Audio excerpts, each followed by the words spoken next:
Boa noite, malta. Eu sou a Graça e hoje vou falar de um quadruplo assassinato. Uma família de 4 pessoas, os pais e 2 meninas de 10 e 6 anos assassinados à machadada. Foi um crime terrível que chocou a França em 1994. Este crime tem dado muito pano para mangas, ainda hoje decorre nos tribunais franceses e tem fascinado e apaixonado as pessoas por criminologia e os jornalistas que tentam desvendar o que é que se passou nessa noite em que poderia e quem poderia ter assim tanto ódio a esta família para conseguir fazer uma carnificina desta dimensão. Se você tem uma ponta de detetive ou investigador, este vídeo é para si. Porque a investigação da polícia deixou muito a desejar e a incapacidade de uma juíza fazem deste caso o desastre do século. Vamos ao que se passou.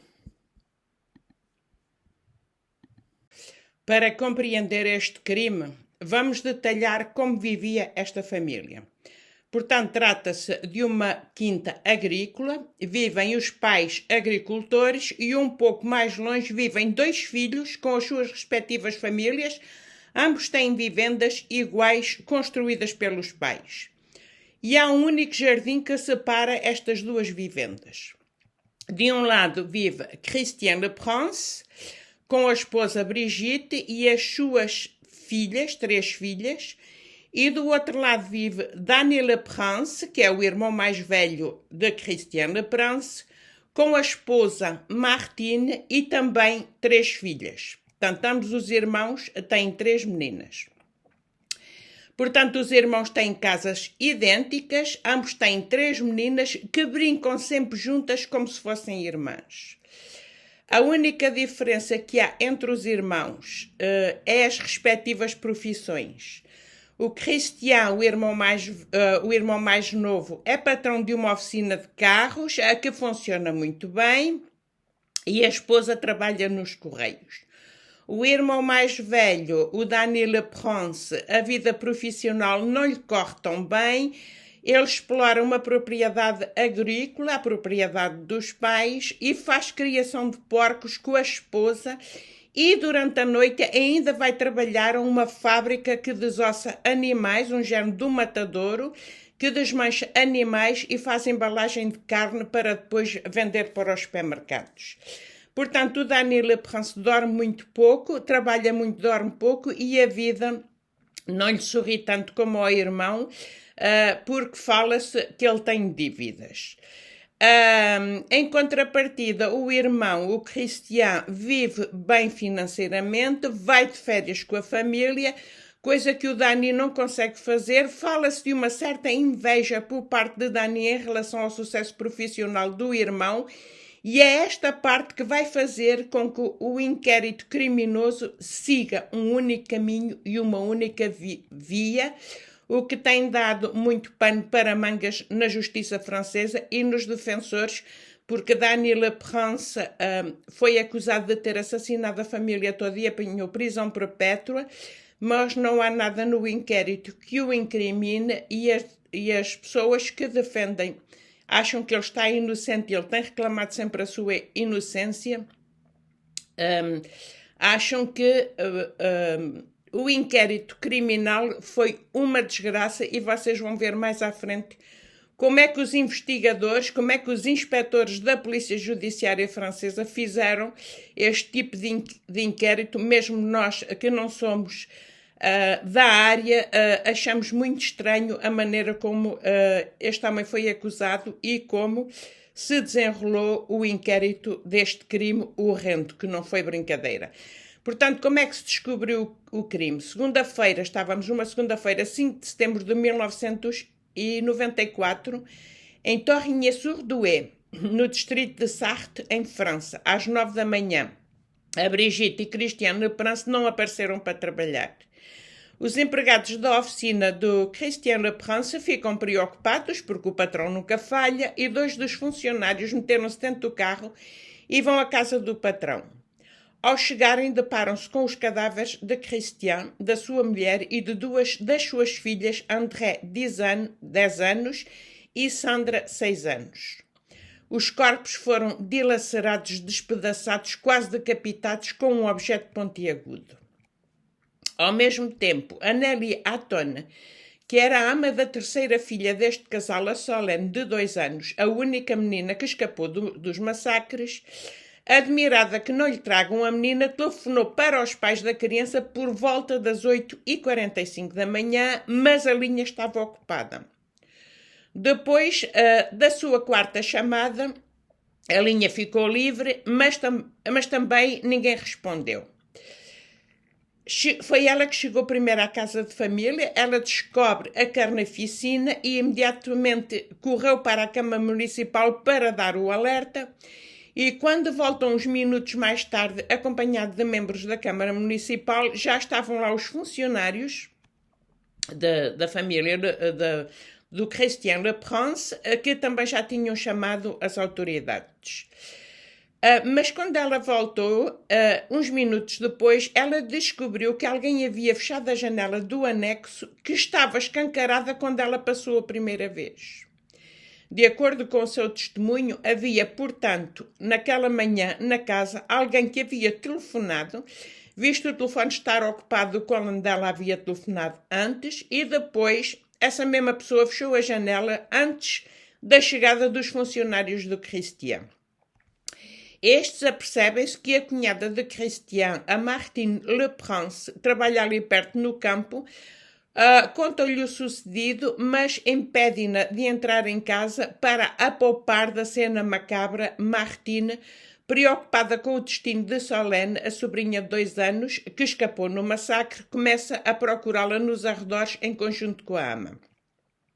Portanto, a Martine é casada com o irmão mais velho de Christian, o Dany, agricultor. O Dany saiu para trabalhar às 3 da manhã, a 15 km de distância. Ele trabalha no tal matadouro durante a noite, que é uma fábrica que se chama Socopa, e ele exerce o trabalho noturno e durante o dia trabalha como agricultor da quinta familiar. Os bombeiros, a polícia e o médico chegaram ao local. Encontraram a pequena Solène, a filha de 2 anos do casal assassinado, a única que escapou do massacre, deitada na cama dela, no quarto do primeiro andar. Não há vestígios de sangue no quarto, nem na cama, nem no corpo da menina. A menina foi entregue à ama para que a ama cuidasse dela. Nesta altura, a Martine telefona para o marido e anuncia-lhe a morte do irmão sem dar detalhes do acontecimento. Os bombeiros demoraram muito tempo para conseguir digerir o cenário em que encontraram naquela casa.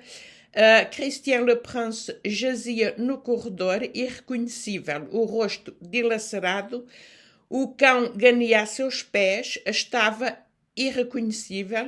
Christian Le Prince estava irreconhecida de tanto ter sido massacrado. Todas as vítimas estão mergulhadas no seu próprio sangue, um massacre jamais visto. A Brigitte foi apanhada de surpresa porque comia um iogurte quando foi atingida com violência. As meninas, uma foi assassinada no corredor e a outra na casa de banho, massacradas como os pais. Um crime nunca visto nos anéis judiciários franceses. Por que razão os assassinos massacraram desta forma este casal e as 2 meninas menores? A investigação começa com a equipa da polícia de Angers, comandada pelo capitão Roger Lambert, que fica encarregue do inquérito. O relatório do médico legista situa a hora do crime entre as 20 horas e as 23 horas e depois mais tarde muda para entre 21 horas e 23h30. Os assassinos ou as assassinas agiram de tal forma violenta ao ponto de haver sangue por todo lado, nas paredes, no teto. Havia também sangue do lado de fora da casa, perto da caixa do correio de Dany e Martine, situada entre os 2 jardins.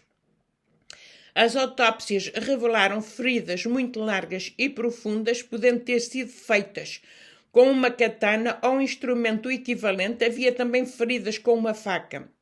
As vítimas foram esfaqueadas múltiplas vezes, dezenas de vezes no crânio, no rosto, nas cervicais, assim como nas mãos e nos braços, que foram as feridas de defesa. Christian Leprince foi assassinado no exterior da casa, perto da entrada do jardim do irmão, próximo da caixa do correio. Depois foi arrastado para dentro de casa, estava morto na entrada, as pernas atiradas para cima do corpo de Sandra, uma das filhas. A Brigitte, a esposa, defendeu-se com um atiçador de lareira antes de morrer. Ela fica estendida no chão da cozinha. A André, a filha mais nova de apenas 6 anos, foi morta na casa de banho e arrastada pelo corredor fora até ao quarto dos pais. As meninas estavam a despir-se para ir para a cama. Na casa retiraram-se os indícios seguintes: pegadas de sapatos com sola estriada tamanho 40-41, cujo número evoca um atropelamento. Uma pegada de sapato Doc Martens, cujo proprietário nunca foi identificado, tamanho 41. Uma faca de serrilha de aço inoxidável com lâmina quebrada com ADN de Brigitte e de outra pessoa não identificada. Mechas de cabelos nas mãos de cada uma das meninas, mas sem bulbo, o que não permitiu que fossem identificadas na época. Mais à frente depois foram, a gente já lá vai. Na mesa de Christian havia um reconhecimento da dívida de 10.000 francos, uma quantia que ele havia emprestado ao irmão há 8 anos antes. Um detalhe intriga aos investigadores: as portas da garagem, a entreporta que vem da garagem para casa e a porta que dá para a cozinha, todas trancadas do interior. A polícia teve que entrar por infração, arrombando a garagem, mas ninguém foi encontrado no interior. Em casa de Dani e Martine, numa gaveta, foi encontrada uma faca com cabo amarelo contendo a mistura de 2 ADNs, a qual uma é compatível com a d'André, uma das meninas assassinadas. A polícia começou por ouvir testemunhos, cada um conta o que fez durante o dia antes dos assassinatos. Estamos domingo, dia 4 de setembro de 1994. À tarde, as primas brincaram todas juntas no jardim de Martine. A Brigitte chamou as filhas dela por volta das 18 horas. Dani Leprince semeou colza nos campos e depois, ao cair da noite, foi à casa de amigos, que era a família Malherbe, que mora perto, para os ajudar a instalar um fogão velho. Tomaram o aperitivo todos juntos e, segundo o depoimento dos amigos, Dani saiu da casa deles por volta das 22 horas, tendo apenas 4 horas para dormir, já que ia trabalhar às 2h30 da manhã. A família Malherbe ficou admirada de Martine não ter vindo buscar o marido Dani, como costumava fazer sempre. A René, a mãe de Dani e da família assassinada, diz que viu o carro do filho passar por volta das 21h40, achando que era muito tarde para ele, visto que ele tinha que ir trabalhar às 2h30 da manhã. O regresso de Dani a casa teve vários horários, segundo testemunhos. Por volta das 21 horas ou 21h30 para Martine Leprince, a esposa, assim como para Dani, e por volta das 22 horas, segundo os amigos Malherbe, onde Dani esteve a ajudar a instalar um velho fogão. Em todo o caso, a família tinha acabado de jantar.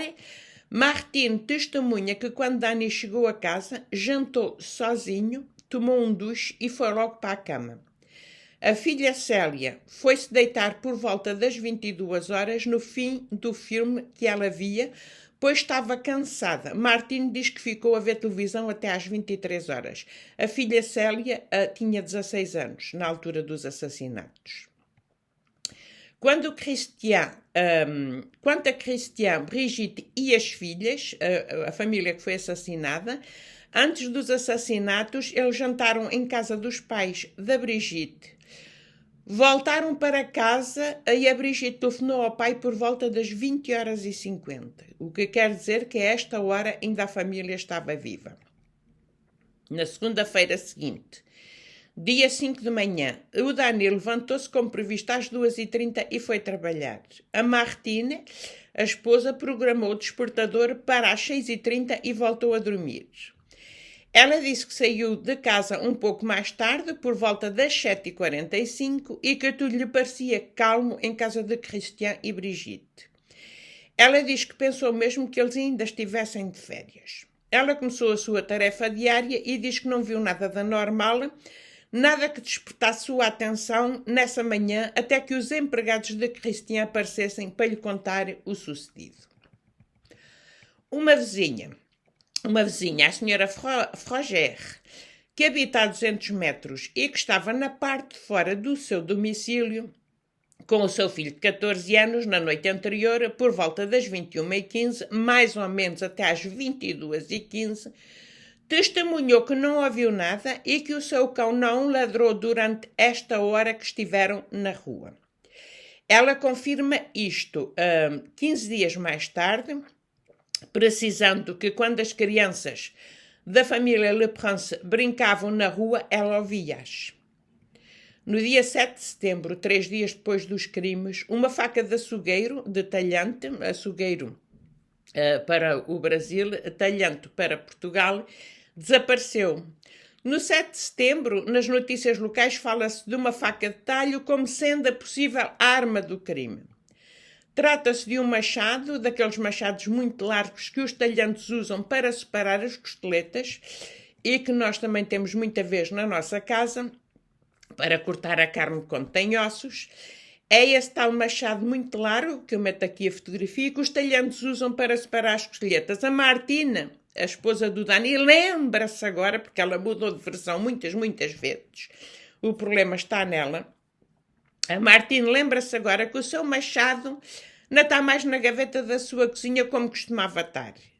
Também já não estava no dia 5, a dia a seguir aos assassinatos, quando a polícia examinou o que havia na gaveta dela e examinou na sua presença. Ela lembra-se agora, assim de repente, que há uma faca dessas em casa dos sogros. Telefona para a polícia, ela própria telefona para a polícia e para um amigo da família que foi encarregue de ir buscar o machado à casa dos sogros.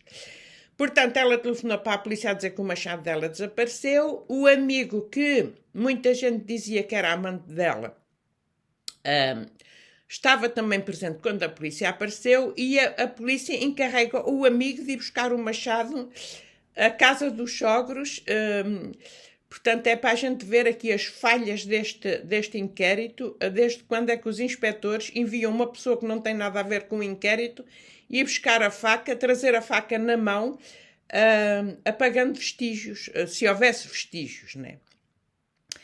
Portanto, o Machado chegou a casa, isto até dá vontade de rir, o Machado chega à casa da Martine pelas mãos do amigo, o qual houve rumores de haver um romance entre Martine e esse amigo que foi buscar o machado à casa dos sogros.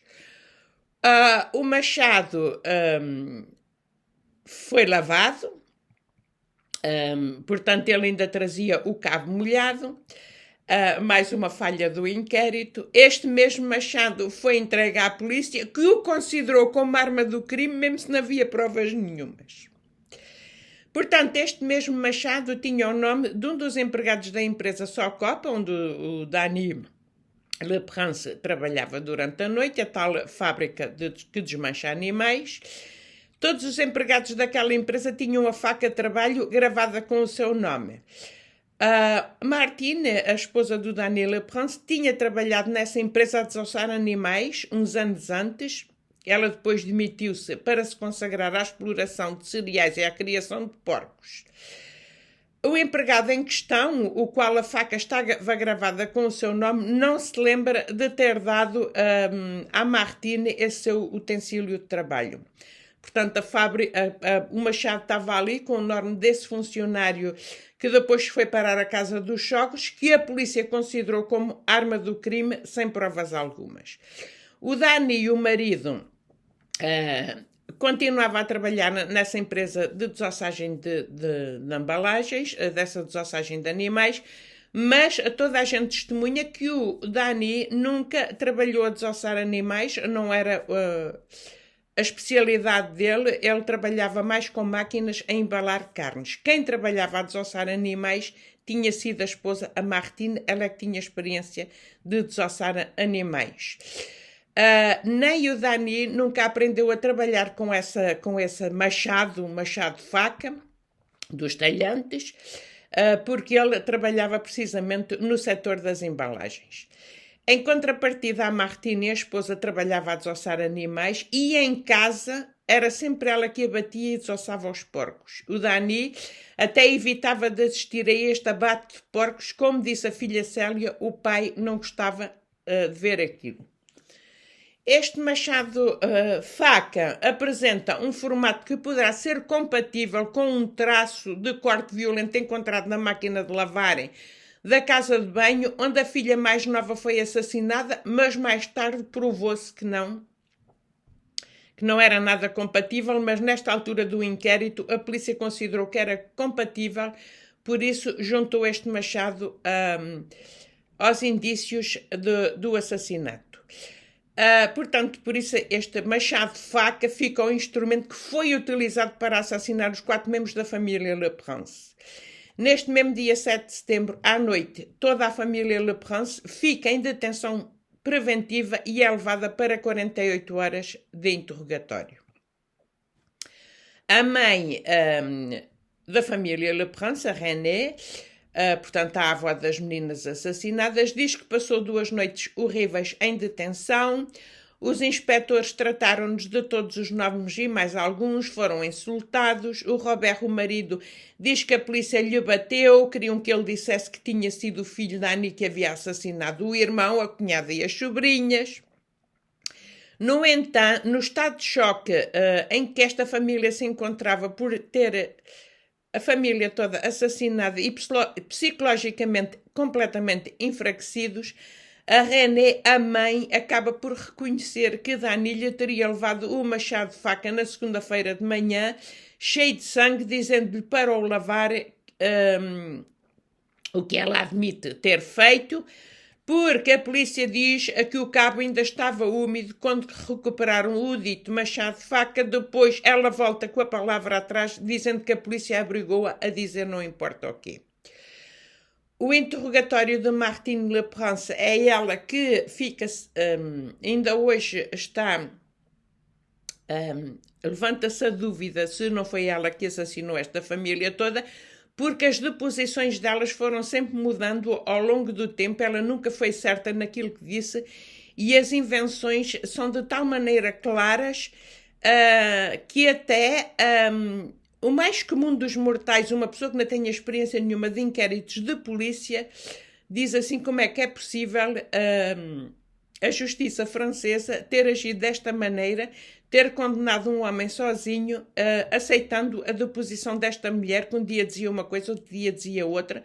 E os jornalistas ficaram parvos porque no dia a seguir aos assassinatos, no mesmo dia até, enquanto a polícia estava ainda os corpos todos dentro de casa e a polícia estava rodeada de polícias e de jornalistas que correram para o local, a Martine Le Prince, na vivenda em frente, passou o dia a lavar roupa e a estender roupa. Ora, é incrível uma mulher que acabou de perder os cunhados e as sobrinhas de forma tão drástica, numa carnificina tão horrível, como é que ela tem disposição para andar a lavar roupa o dia todo e a estender roupa como se nada fosse.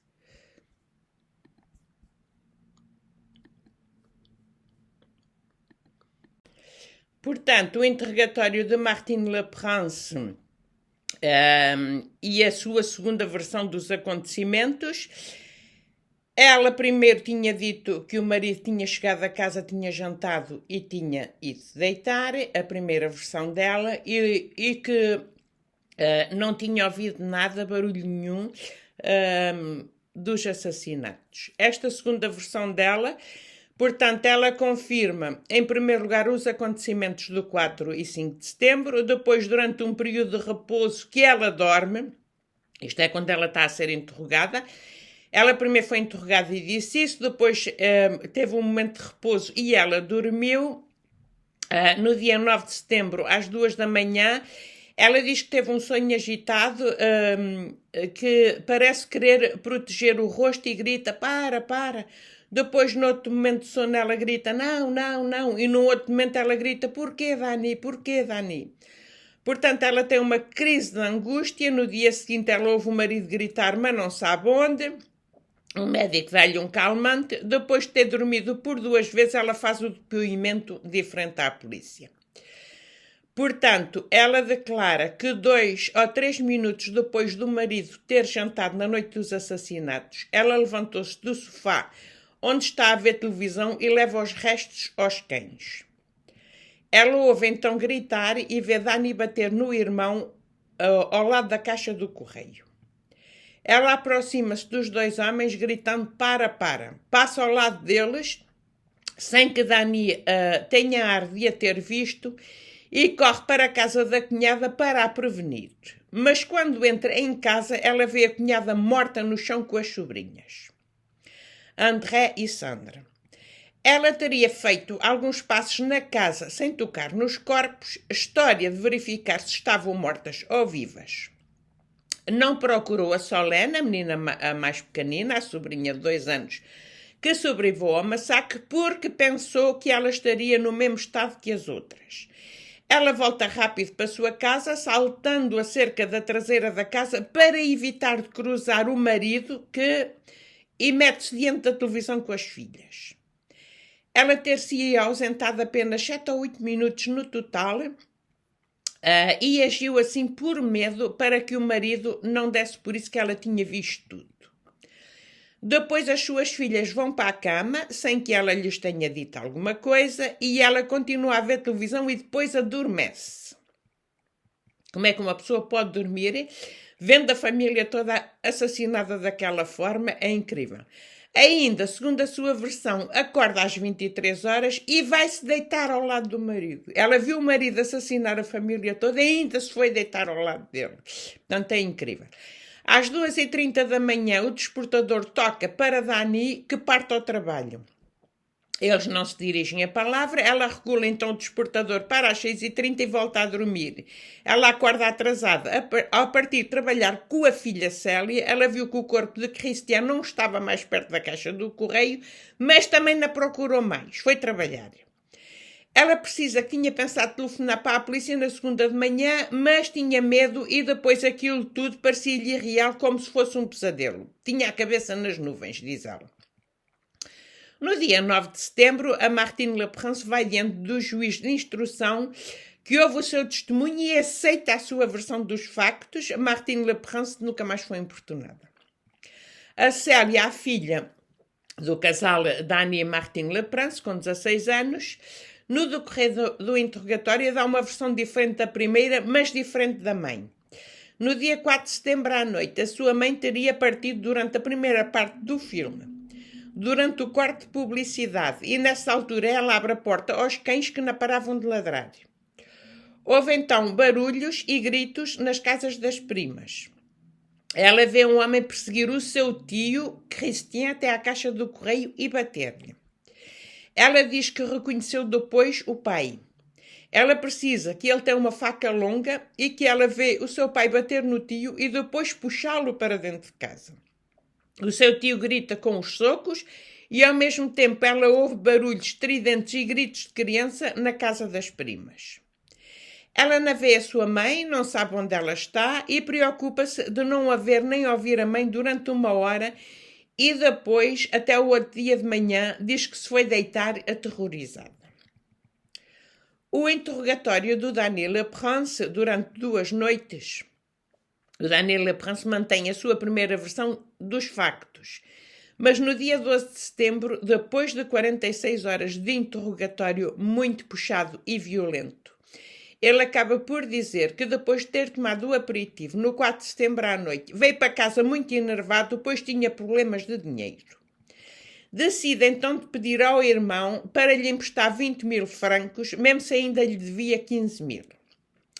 Por causa disto, Dani e o irmão Christian começaram a discutir na entrada da casa, na presença de Brigitte, que se encontrava por trás do seu marido.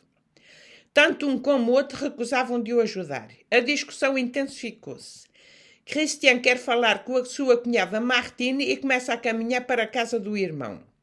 Quando Christian passa ao lado da caixa do correio, Dani agarrou e bateu-lhe com um machado de faca que tinha escondido nas costas. Teria tirado o machado de faca da gaveta onde Martine guardava as facas. Ao ouvir a sua mulher dizer para, ele ter-lhe a responder mete na tua vida e diz ainda Martine está ao corrente do que se passou, mas não pode fazer nada. Depois fica tudo muito confuso, lembra-se de ir para casa, ter jantado e de se ter ido deitar. E no dia seguinte levantou-se às 2h30 para ir trabalhar. Ele teria deixado o machado de faca em casa da mãe mais tarde durante o dia. Apesar de ainda faltarem 2 horas à polícia para interrogar Dani Leprance, a polícia decide ficar por ali sem fazer mais perguntas sobre a morte da Brigitte e das filhas, nem sobre a existência de eventuais cúmplices. Um pormenor estranho. O Dani Leprance teria pegado no machado na gaveta onde Martine teria constatado no dia 2 de setembro o seu desaparecimento. Na mesma noite, Dani Leprance é levado diante do juiz de instrução e diz pronto a explicar ele próprio sem assistência de um advogado. A juíza recolhe a declaração que ele já havia feito no decorrer do interrogatório à polícia e não lhe faz perguntas porque não lhe pode fazer perguntas na ausência de um advogado. Ela decide de enviar Dani Leprance para a prisão.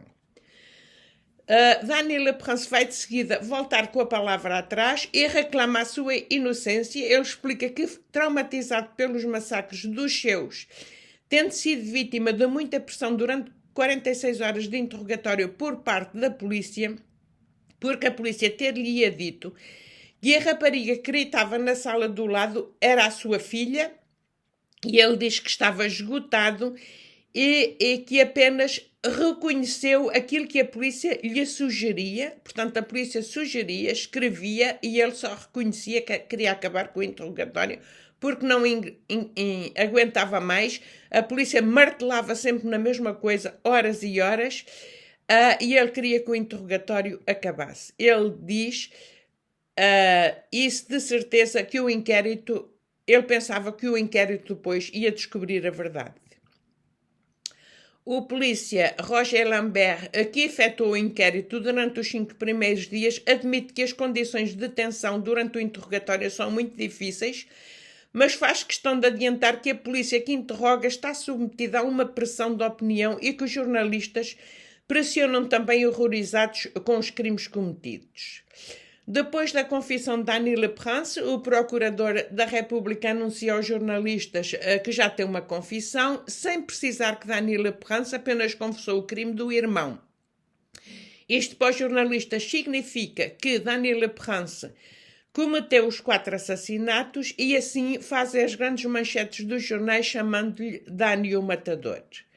No tribunal, a acusação dirá, em todo o caso, sabemos que Dani reconheceu as mortes do irmão, da cunhada e das 2 sobrinhas, o que não era o caso. No fim de setembro, Dani Leprance acusa a sua mulher. Ela teria mentido, seria ela a assassina. Ele acusa de falso testemunho e diz estar convencido que os crimes aconteceram antes da sua chegada nessa noite. Ele afirma que nessa noite do 4 de setembro à noite havia um silêncio de morte quando ele chegou a casa. Segundo ele, as filhas estavam deitadas, a sua mulher virava-lhe as costas, sentada num sofá que não era o hábito do sofá onde ela se costumava sentar. Ela tinha os cabelos molhados, calçava sapatos clássicos que de hábito estaria de robe depois do banho da noite e que não lhe respondia quando ele lhe falava. Contrariamente ao seu hábito, ela não aqueceu o jantar do marido. Ele ouviu a máquina de lavar roupa enquanto ela tomava banho por volta das 21h40, o que também não era normal, segundo ele. Ele diz que viu televisão no seu quarto durante 10 minutos antes de adormecer. Estava a dar um filme de Charles Bronson, o qual ele descreve uma cena precisa. Este detalhe vai dar início a uma investigação pela Comissão de Revisão das Condenações Penais, mais tarde, depois do processo. Dani afirma quase com certeza que a sua mulher teria saído depois dele se ter deitado, pois ele teve que recuar o banco do carro quando pegou no carro às 3 da manhã para ir trabalhar. Ele pensa que ela saiu depois dele ter adormecido por volta das 22 horas, pois ele não ouviu o motor do carro. Durante o interrogatório, ele diz que não acreditava no que a polícia dizia e ter confessado e mesmo inventado coisas falsas porque ele pensava a ouvir a filha a gritar na sala do lado. Ele, no fundo, tentava proteger a sua mulher, que na altura ainda acreditava nela. Foi depois, através do advogado, que ele compreendeu mais tarde que a sua mulher o havia acusado dos assassinatos. Ele teria achado o seu comportamento muito estranho e pensava nisso, como é que ela pôde dormir ao lado dele nessa noite, não ter chamado os socorros, como é que ela conseguiu dormir ao lado dele pensando que seria ele o assassino. E no que diz respeito ao testemunho da filha Célia, que o acusava a chorar no decorrer de uma confrontação, ele diz que ela teve muita coragem de o acusar para proteger a sua mãe. À ausência de provas materiais, os inspectores não encontraram nenhum elementos de prova material de uma eventual culpabilidade de Dany Leprince. Não se encontra nenhuma impressão digital de Dany Leprince no local do crime. A ADN masculina encontrada no local não corresponde a ninguém da família. Não se encontrou nenhuma ADM sem ser das vítimas. Nas calças de Dany Leprince, que vestia naquela noite e que não tinham sido lavadas, só se encontrou uma mancha de ferrugem, proveniente sem dúvida do transporte do velho fogão no domingo à noite e de sangue de animal. Não havia nem uma gota de sangue humano em nenhuma das calças. Dany Leprince calça o 46 e nunca possuiu sapatos Doc Martens. Vamos à reconstituição do crime. Devido às contradições dos depoimentos, foi difícil fazer a reconstituição do crime. Dany Leprince, o único acusado, recusou-se a fazer a reconstituição do crime, alegando estar inocente. A reconstituição usa a versão de Martine Leprince, a esposa de Dany, que acusou o marido dos 4 assassinatos, assim como a filha de ambos, Célia, também acusou o pai. Assim, a juíza segue com o processo para tribunal, baseando-se nos depoimentos da esposa e da filha. O móvel do crime seria retido como dinheiro e inveja. O Dany Leprince matou o irmão, a cunhada e as 2 sobrinhas porque tinha inveja da vida abastada em que viviam. Ainda por cima que a polícia tinha encontrado em cima de uma mesa da família assassinada uma folha manuscrita e assinada por Dany Leprince de uma dívida ao irmão no valor de 10.000 francos que datava de há 8 anos atrás. Aqui ficou uma questão: se Dany Leprince assassinou a família toda, por que raio deixaria ele esse papel em cima de uma mesa, bem em evidência, para o incriminar ainda mais? Não teria sido encenação de propósito deixada pelo ou pela própria assassina ou assassinos para o fazer acusar? Além disso, os investigadores encontraram grandes quantias de dinheiro em casa das vítimas. Se Dany Leprince assassinou o irmão e a sua família por motivos financeiros, por que raio não levou o dinheiro que estava em casa do irmão?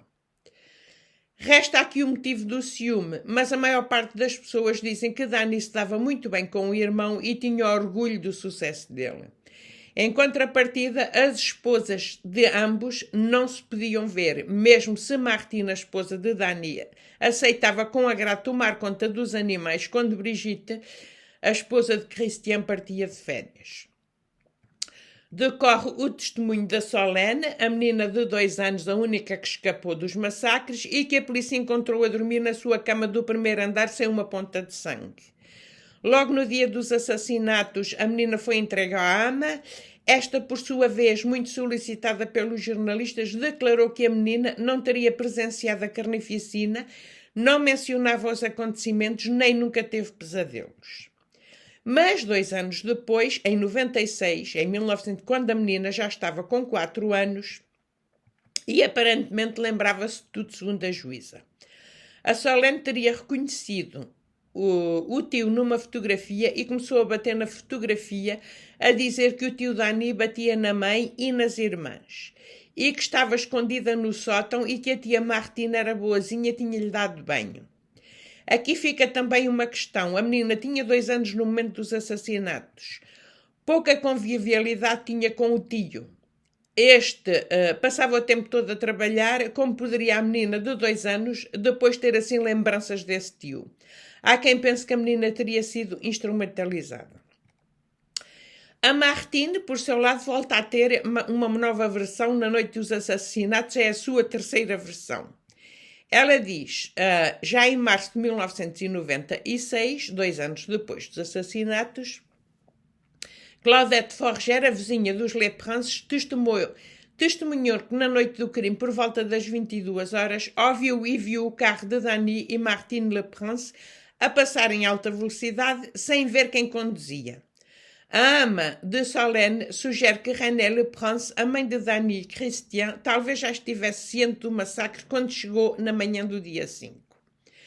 A Martine Leprance é convocada ao juiz, que informa destes testemunhos, bem como das palavras da pequena Solène sobre o banho que a gentil Mamie tinha dado, era como ela chamava a tia Martine. E a Martine Leprance, então, assim de repente, depois de ter ouvido o que estas testemunhas teve, lembrava-se agora, teve um flash de memória, e ela diz que se lembra agora de que quando entrou a correr na casa de Christian e Brigitte na noite da tragédia, teria encontrado Solène no seu quarto cheia de sangue. Ela então levou a menina para a sua casa de banho, deu-lhe um banho e depois conduziu até à casa da sogra, explicando-lhe que Dany havia enlouquecido e que tinha matado toda a gente, pedindo-lhe que cuide da bebê. A René Leprance, a avó da menina, teria recusado acolher a neta com o pretexto de que era preciso salvar Dany e teria pedido para que ela levasse a menina de volta ao seu quarto, à casa dos pais, para fingir que nada havia acontecido. A Martine Leprance teria então trazido a pequena Solène de volta ao seu quarto, não se atrevendo a mantê-la na sua casa por medo que o seu marido a assassine. Teria então ficado com a menina até ela adormecer e depois voltou para a sua casa. Quanto aos pais, Leprance negariam categoricamente ter visto a nora chegar com Solène naquela noite. Poucos dias depois, no 14 de maio de 1996, 2 anos depois dos assassinatos, Martine Leprance reiterou esta história, desta vez especificando que Dany, quando voltou da casa dos amigos onde tinha ido instalar o fogão velho, discutiu com ela na garagem e que nunca chegou a entrar na cozinha, saiu sem comer e foi matar a família toda. O julgamento começou no dia 11 de dezembro de 1997, 3 anos depois dos assassinatos. Dany Leprance está preso desde a data dos factos, acusado sozinho de ter assassinado o irmão, a cunhada e as 2 sobrinhas. Martine, a esposa, continua a culpar o marido. Este reclama a sua inocência. Os psiquiatras chamados à barra dizem que Dany Leprance é um indivíduo insensível, capaz de violência extrema e também de negar internamente um crime que sabe ter cometido. A Martine Leprance, em contrapartida, parece-lhes frágil, muito assustada, pouco segura de si, passa o processo todo a chorar e até chega a desmaiar. A filha Célia confirma as declarações da mãe. Dany Leprance diz que a esposa mente, que ela se baseou nas suas declarações coagidas durante o interrogatório. E ele acha que quem cometeu o crime foi a esposa e seu amante, e mesmo que a polícia mandou ir buscar o machado à casa dos sogros. Dany Leprance foi condenado à prisão perpétua, podendo ser libertado ao fim de 22 anos. Convictos da inocência de Dany Leprance, os amigos e a família vão criar um comitê de apoio que vai pedir uma revisão do julgamento. O pedido entrou em outubro de 2005, baseado no testemunho de uma dentista que disse ter recebido uma chamada de um homem que pensava ter feito o número do posto de polícia, porque o número dela só tinha um dígito diferente do posto da polícia e que havia muita gente que se enganava e que em vez de telefonar para o posto da polícia, telefonavam para o gabinete dela. E foi o que aconteceu com esse homem. Apesar de se ter enganado de número, o homem decidiu contar-lhe o sucedido. Ele disse-lhe que na noite da tragédia estava no sótão da casa das vítimas a fazer uma instalação elétrica e que ouviu uma grande discussão entre duas mulheres. Havia gritos e berros horríveis e que depois, durante uma calmaria, desceu, descobriu a Brigitte junto das filhas mergulhadas em sangue. Não viu o corpo de Christian, o que quer dizer que este ainda não tinha sido arrastado para dentro de casa. Diz que a Brigitte ainda estava viva e que eles vieram acabar com ela mais tarde. Nesta altura, ele encontrou a pequena Solène escondida debaixo da cama e que levou a menina para o sótão com ele. Depois ouviu gritos e eram vozes masculinas. Passou a noite no sótão com a menina e que de manhã muito cedo mudou a fralda à menina, descobriu a carnificina, meteu a menina na cama dela e fugiu para o teto. Mais tarde este homem disse que não se lembrava de ter dito isto e que lhe acontecia de se alcoolizar, devia estar bêbado para dizer uma coisa dessas. Portanto, este testemunho não foi tido em conta. No entanto, alguém teria fechado as portas do lado interior da casa, como já expliquei atrás no meu vídeo, que a polícia foi obrigada a entrar por infração. Em 2006, 8 anos depois dos assassinatos, um homem que removia terra num terreno perto encontrou uma grande faca marcada com o nome Le Prince. A Dani Le Prince nunca teve faca nenhuma no seu nome, na fábrica onde trabalhava, mas em contrapartida à esposa Martine, sim. Era ela que soçava os animais quando trabalhava na fábrica. Em 2008, 14 anos depois dos assassinatos, com o avanço da tecnologia, conseguiram analisar a faca quebrada, ensanguentada, encontrada na casa da tragédia e o cabelo encontrado nas mãos das meninas. A impressão digital de ADN encontrada nessa faca não pertence a Dani Le Prince.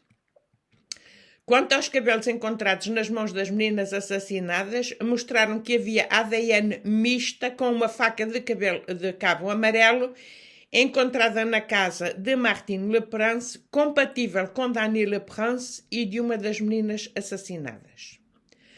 René Le Prince, a mãe dos irmãos Le Prince, suicida-se de desgosto 10 anos depois dos acontecimentos. Em 2008, Dani Le Prince casou-se novamente na prisão com Beatrice, uma médica da região de Bordeaux, que lhe escrevera após a morte da sua mãe e que se comprometeu a lutar com ele para obter uma revisão do seu julgamento. Em 2010, Dani Le Prince foi libertado depois do desfecho do processo de revisão. Não foi considerado inocente, mas foi libertado por causa de falhas do inquérito.